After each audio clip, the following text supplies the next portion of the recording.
어떤 이 정치 사상적인 완벽한 세뇌를 하는 비법이 뭘까? 한 미국의 인권 단체가 이런 걸 비법으로 꼽기도 했습니다. 바로 생활총화. 생활총화가 북한 정권에 대한 주민들의 이 복종을 만들어내는 출발점이다. 이런 분석을 내기도 했습니다. 그렇죠.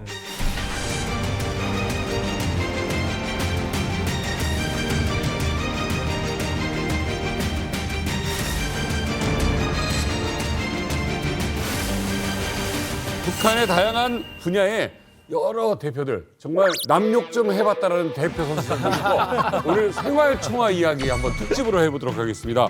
외교관 대표 류현우, 보이부 대표 이철은, 예술단 대표 한서희, 체육단 대표 류희진, 군인 대표 류성현, 그리고 노동자 대표 김일현. 다양하게 오셨네요.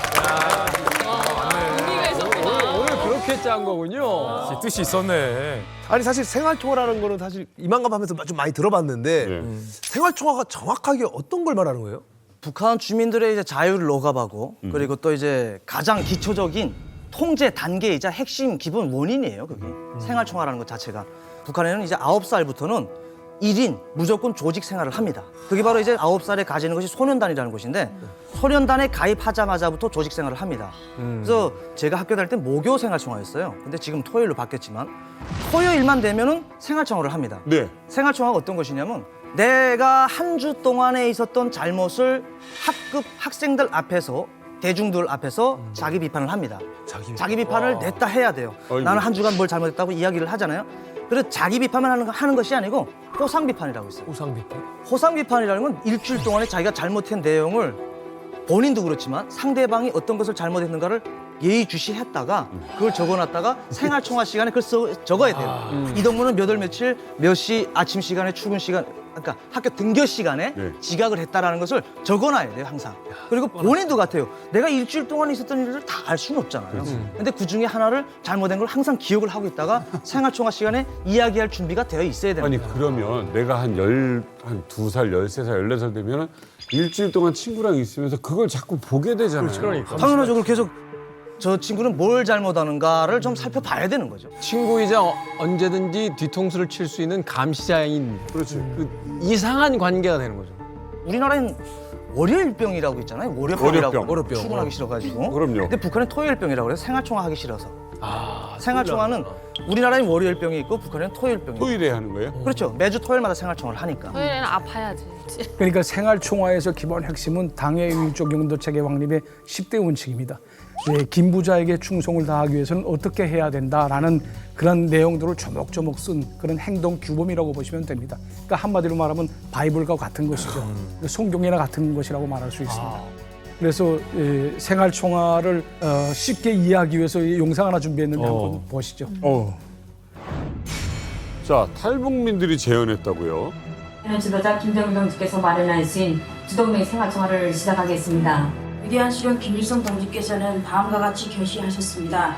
조직 생활은 사상 단련의 영광로이며 혁명적 교양의 학교라고 하셨습니다. 몸이 아프다는 이유로 아침 독보 시간에 3번이나 빠졌습니다. 저로 인해 다른 동무들에게도 기다리게 하는 피해를 주게 되었습니다. 그것은 제가 혁명적 각오가 확고하지 못하고 안일해졌기 때문입니다. 앞으로는 제 잘못을 뉘우치고 몸이 아파도 아침 덕보에 꼭 참석하도록 하겠습니다. 또한 평상시 건강관리를 잘 하도록 하겠습니다. 다음은 화상비판으로서 정란 동무를 비판하겠습니다. 정란 동무는 며칠 전에 일도 안 나오고 미용실에 가서 파마를 하였습니다. 너무 제 생각에는 너무 이기적이라고 생각합니다. 포항교. 그게 자기 몸 자기 시간을 포함하는 거지. 자기 몸 치장이나 신경 쓸 정도라면 작업에나 참석하지 뭐 그렇게 자유주의나 부리고 앞으로 그런 자유주의를 없애고 기본 자기 자신에게 맡겨진 기본 혁명 가업에 충실했으면 좋겠습니다. 이상입니다. 야, 이러면 일주일 내내 누군가의 잘못을 계속 찾고 있어야 된다는 거예요. 그러니까요. 그게 사실이에요? 예, 집에 누워 있다가 좀 괜찮아진 것 같아서. 동무 정말 안 되겠구만. 그 정도면 일에 나와야 되는데 일도 안 나오고 미장원에 가서 머리를 한다는 게 말이 돼요? 앞으로 이런 일이 다시는 없도록 해야 되겠습니다. 야, 이런 얘기를 어떻게 서로가 하냐. 맞아요. 아, 이거 너무 나쁘다.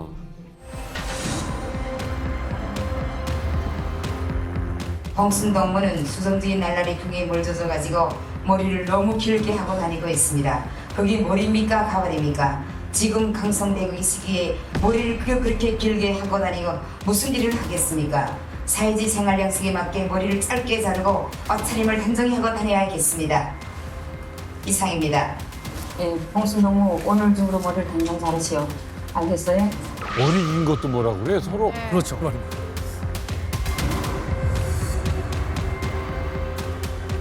아, 정말 뭐 저런 얘기를 서로 앞에서 어떻게 욕을 해요? 그러니까 이게 얼마나 지금 우리는 웃고 있지만 이게 얼마나 끔찍하고 잔인한 일인가 증거가 하나가 있어요.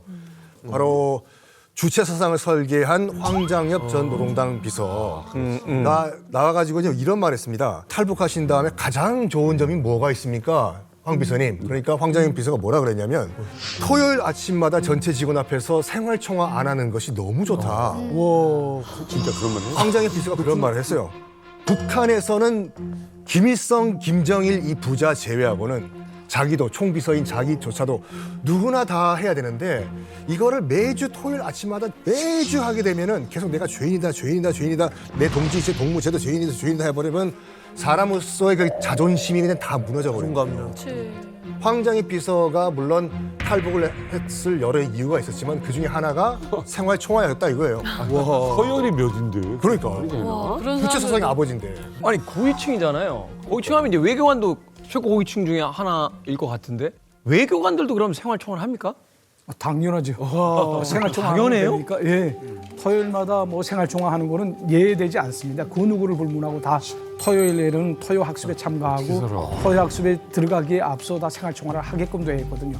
그러니까 외교관인 경우에 이제 외무성에서 일할 때에는 외무성 내 당 조직에 망라돼 가지고 이제 생활총화를 합니다. 그리고 이제 해외에 파견됐을 때에는 대사관 직원들이 따로 모여서 이제 당생활 총화를 하거든요. 어머, 하는구나. 그래서 제가 여기 탈북에 나와서 이제 한국에 왔는데 이제 토요일만 되게 되면 계속 아침 일찍 깨나가지고 생활총화 준비 때문에 50년 동안 그게 몸에 배했으니까 그래서 집사람하고 토요일에 일찍 깨나가지고 둘이서 그저 눈 마주보면 드륵드륵 눈만 불리는 거죠. 예. 뭘 해야 되나? 근데 그렇게 이제 토요일이 원상 복귀되는 그러니까 쉬는 날 아닙니까? 그러니까 쉬는 날처럼 이렇게 느끼는 게 3년 지나서야 그다음에 3년. 그러면 부인들도 해요?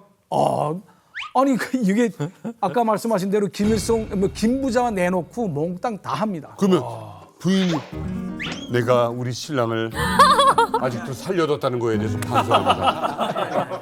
북한에서는 김일성이 김정일이 김정은이 생활총화 안 한다는 소리는 안 해요, 솔직히. 그리고 덕성실계도 있습니다. 김정일이가 러시아 방문을 마치고 와서 자기 당 생활을 못 참가해가지고 세포비서를 찾아가서 자기 당 생활 총화를 했다라고 해가지고 북한에는 그 누구 한 명도 예의 없다. 생활 총화는 100% 다 한다라는 이런 덕성실기도 있어가지고 그러니까 당 생활 총화에는 그 누구도 제의가 될 수가 없다라는 거를 각인시켜주기 위해서. 그때 그런 믿었죠? 예? 그때는 믿었죠? 당연히 믿죠. 아이, 우리 원수님도 생활 총화 하시는만요 하고서.